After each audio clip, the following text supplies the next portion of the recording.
ശബരിമലയിൽ നവോത്ഥാനത്തിന്റെ പേര് പറഞ്ഞ് മുഖ്യമന്ത്രി പിണറായി വിജയൻ തങ്ങളെ വഞ്ചിച്ചുവെന്ന് വെള്ളാപ്പള്ളി നടേശന്റെ ഭാര്യ പ്രീതി നടേശൻ തുറന്നടിക്കുന്നു.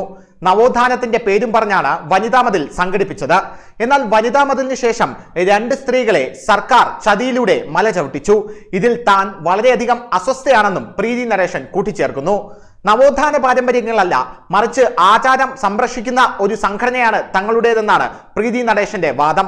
മുഖ്യമന്ത്രി തങ്ങളോട് കാണിച്ചത് വലിയ ചതിയാണെന്നും ഇതിന് SNDPയും അണികളും ഒരിക്കലും കൂട്ടുനിൽക്കില്ലെന്നും പ്രീതി നടേശൻ തുറന്നടിക്കുന്നു. നവോത്ഥാനത്തിന്റെ പേരിൽ പിണറായി വിജയൻ സർക്കാർ തങ്ങളെ വഞ്ചിച്ചുവെന്ന് SNDP യോഗം ജനറൽ സെക്രട്ടറി വെള്ളാപ്പള്ളി നടേശന്റെ ഭാര്യ പ്രീതി നടേശൻ. വനിതാ മതിൽ സംഘടിപ്പിച്ച് ഒരു ദിവസം പിന്നിട്ടപ്പോഴാണ് രണ്ട് യുവതികൾ പോലീസ് അകമ്പടിയോടെ ശബരിമലയിൽ പ്രവേശിച്ചത്.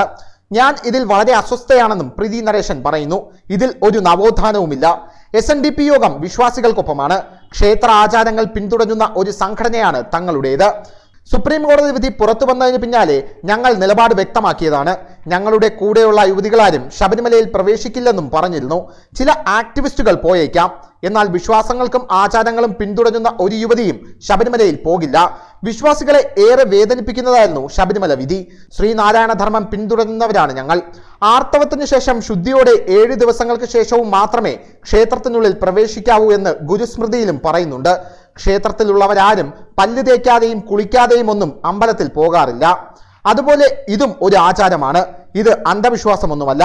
ഇന്ത്യയുടെ വൈവിധ്യപൂർണമായ സംസ്കാരത്തിന്റെ ഒരു ഭാഗമാണിതും. നവോത്ഥാനത്തിന്റെ പേരിൽ നമ്മൾ വഞ്ചിക്കപ്പെട്ടുവെന്നാണ് എനിക്ക് തോന്നുന്നത്. ഇത് ഒരിക്കലും ശബരിമലയുമായി ബന്ധപ്പെട്ട് നടത്തുന്നതല്ല എന്നും ഞങ്ങൾ പറഞ്ഞിരുന്നു. സാമൂഹിക മൂല്യങ്ങൾ ഉയർത്തിപ്പിടിക്കുന്നതിനും നല്ല സന്ദേശങ്ങൾ സമൂഹത്തിന് നൽകാനും ഇതിലൂടെ സാധിക്കുമെന്നാണ് കരുതിയിരുന്നത്. എന്നാൽ പിണറായി സർക്കാർ വനിതാ മതിലിന്റെ പേരിൽ തങ്ങളെ വഞ്ചിച്ചു. SNDP യോഗം ജനറൽ സെക്രട്ടറി ഇതിൽ നിന്ന് മാറി നിന്നാൽ നാളത്തെ തലമുറ ചോദിക്കും, ഗുരുവിന്റെ പേരിലുള്ള നവോത്ഥാനത്തിൽ എന്തുകൊണ്ട് പങ്കെടുത്തില്ലെന്ന്. SNDP കൗൺസിലും ബോർഡും ചേർന്നാണ് വനിതാ മതിലിൽ പങ്കെടുക്കാൻ തീരുമാനിച്ചത്. യോഗത്തിന്റെ എക്സിക്യൂട്ടീവ് ഓഫീസർ എന്ന നിലയ്ക്ക് അദ്ദേഹത്തിന് തീർച്ചയായും ഇതിൽ തീരുമാനമെടുക്കേണ്ടി വരും. യുവതീ പ്രവേശനത്തിനെതിരെ നിരവധി സ്ത്രീകൾ തെരുവിൽ പ്രതിഷേധിക്കുമ്പോഴും മുഖ്യമന്ത്രി ഇതൊന്നും മനസ്സിലാക്കുന്നില്ല എന്നുള്ളത് വേദനാജനകമാണെന്നും പ്രീതി നടേശൻ പറയുന്നു. ഒരു സ്ത്രീ എന്ന നിലയിലും വോട്ടവകാശം വിനിയോഗിക്കുന്ന വ്യക്തി എന്ന നിലയിലും എനിക്കറിയാം, നമ്മുടെ തലസ്ഥാനത്തും സംസ്ഥാനത്തും ഒരു സ്ത്രീക്കും രാത്രിയിൽ ഭയപ്പെടാതെ ഇറങ്ങി നടക്കാനാകില്ല. അതല്ലേ ആദ്യം നവോത്ഥാനം വേണ്ടത്. സ്ത്രീകൾക്ക് ഭയമില്ലാതെ സഞ്ചരിക്കാനുള്ള സൗകര്യം ഒരുക്കി നൽകാൻ സർക്കാരിനായിട്ടില്ല. അവർക്ക് ഇത് മുഖ്യ അജണ്ട ആക്കാമായിരുന്നില്ലേ? വനിതാ മതിലിൽ പങ്കെടുക്കുമ്പോഴും ശബരിമല യുവതീ പ്രവേശനത്തിന് തങ്ങൾ എതിരായിരുന്നു. യോഗത്തിലെ നിരവധി സ്ത്രീകൾ ഇതിൽ പങ്കെടുക്കണമോ വേണ്ടയോ എന്നും സംശയം ഉന്നയിച്ചിരുന്നു.